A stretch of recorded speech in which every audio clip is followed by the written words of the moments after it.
iPower 92.1. All right, everybody, it's the new iPower 92.1 Interactive Hip Hop and R&B. It's TT the Midday, and of course, we are Girl Talking with Maino. He's in the studio, and this is one of my favorite songs out right now. I tell you that all the time. It's just something about this song that really touches me. Thank you. I'm glad I could be of some service. Yeah. So on this record, of course, you got T-Pain, the auto-tune king. Yeah. And the big thing everybody is talking about, of course, is the death of auto-tune. Right. You and I spoke about this before. Right.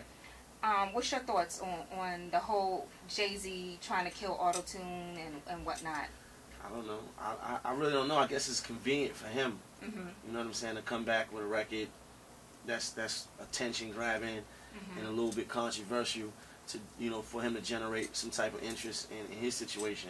You know what I'm saying? Like, Jay-Z is a legend. He's, you know, dudes like him paved the way, but I guess he took some time off. And I don't know if he really taking music really seriously at this point.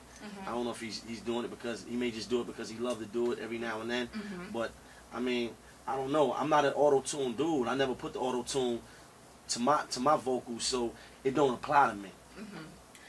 So, let's transition from that, the auto-tune, to just old heads in the industry. And this is no disrespect to anybody older. I'm talking about people, veterans that are in the music business and were the face of New York, like Jay-Z, Nas, and of course, you know, D-Block and Jada and all of those dudes who've been putting it down for years. Do they embrace the new faces of New York? Like you and Red Cafe and Uncle Murder and you know what I'm saying? For the most part, no. For the most part, we don't have that type of camaraderie between the older generation and the new generation in music. You understand?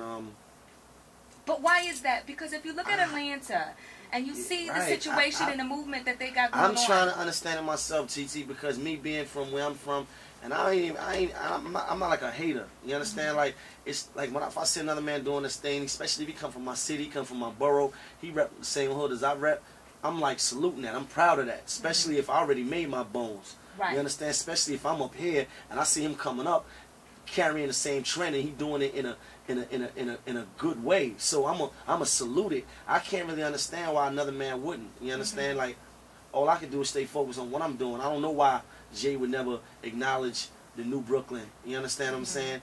You know, I don't understand. I don't know why. Because Brooklyn, for those of you who haven't, you know, been to New York, is not from New York, Brooklyn is changing. I mean, the whole game is changing.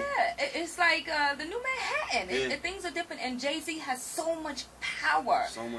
That he can easily put you guys on the map on a national level. And just say, hey, even if it's like, you know, a shout out to you all. But you know what though? At the end of the day, man, I'm not here for the acceptance of no other entertainer. I put myself on the map on a national level. Put 2 top 20 records out on my own. You understand what I'm saying? Without the help or cosign from anybody from my city. And you're not a part of any camp? I'm not a part of no camp. You understand? So we did this on our own. We did this from ground up. So at this point, it don't even matter. So who gave you that shot? Who said, you know what, I'm going to take this dude right here from the hood and I'm going to give him that shot. Nobody and I'm going to sign him to this deal? I'm going to tell you what happened. I came out of jail. I jumped into the mixtape scene. The first person to play me on the mixtape and on the radio was K Slay. Right?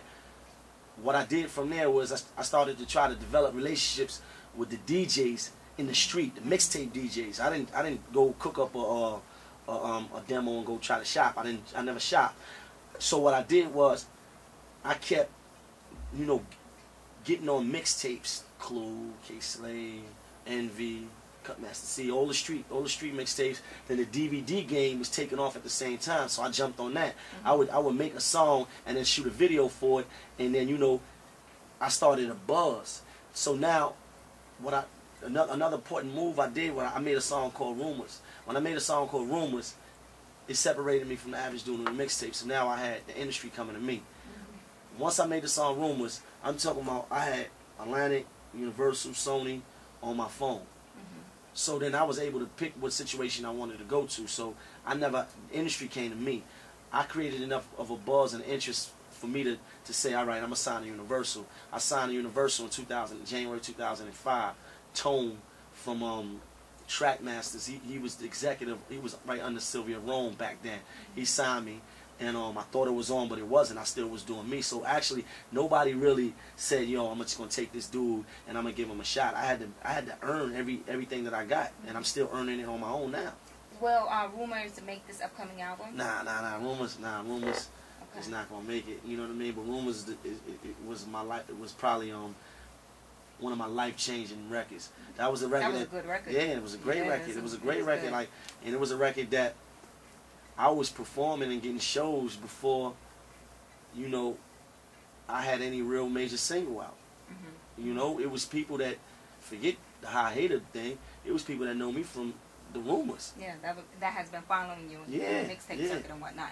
Everybody, we're talking to Maino. He's in the studios. Of course, you can check him out on the webcam, iPower921.com, and you can hit us up on Twitter, TT Torrez, and his album is coming out June 30th. It's called If Tomorrow Comes. Yep. Okay, so you talked about going to jail. Tell me how that situation came about, you going to jail, how many years you spent in jail. 10 years. Wow, that's a long time. Long time. Wow, what did you get locked up for? Drug-related kidnapping. Damn. Yeah. Wow. So you was pushing weight, like? Well, I mean, we was buying stuff, and then we decided to say, you know what? Let's take him, the person that we was buying from, the person that we had developed a relationship with, that we was dealing with. We decided to snatch him. You know, and we thought we was on to some grand scheme, and we thought we was gonna come up with a few things, and you know, and a couple thousands of dollars and stuff like that, but it didn't work, and we wound up going to jail. Yeah, it was like the Max B situation. Like, well, I don't know what that situation is really like. You understand? That's something totally a little left of me, because for one, back then I didn't have rap wasn't even an opportunity of mine. You know what I'm saying? I don't know what his situation is like. You understand? So I don't even really want to compare. I don't know what happened, and I don't even want to speak on it. Okay, so go ahead. So I got a 5 to 15. So you got a 5 to 15. Yeah, I was sentenced to 5. Yeah, I was sentenced to 5 to 15. But I wound up doing 10 years because I mean I was getting in trouble. I was young. I was dumb. I wasn't. How old were you when I was you got 16. locked up? Wow. Jeez, that's pretty young. So you went straight to the big jail or juvenile, and then they transferred. Right. Well, it still was big jail, but they had me like in an alley. I was in Rikers Island first.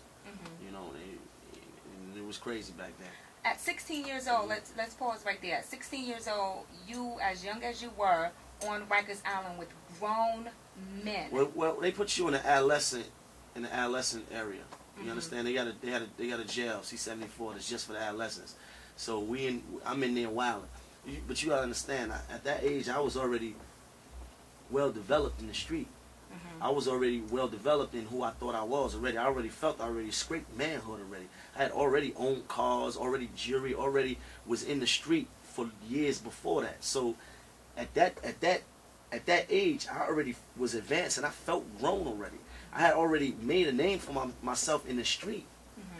And I was already popular where I came from at that age. You understand? So by the time I went to jail, it was just like, this is just a part of what we do.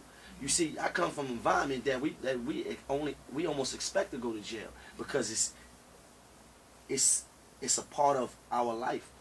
You understand? Growing up on the block, growing up in a neighborhood where everybody you know go to jail. We got uncles and fathers and that go to jail, and friends and mothers that come home from jail. So it's like we live in a life. One day I'm gonna go to jail. It's a fact. I know it. I'm running from the police every other day. Like a repeated cycle. Yes.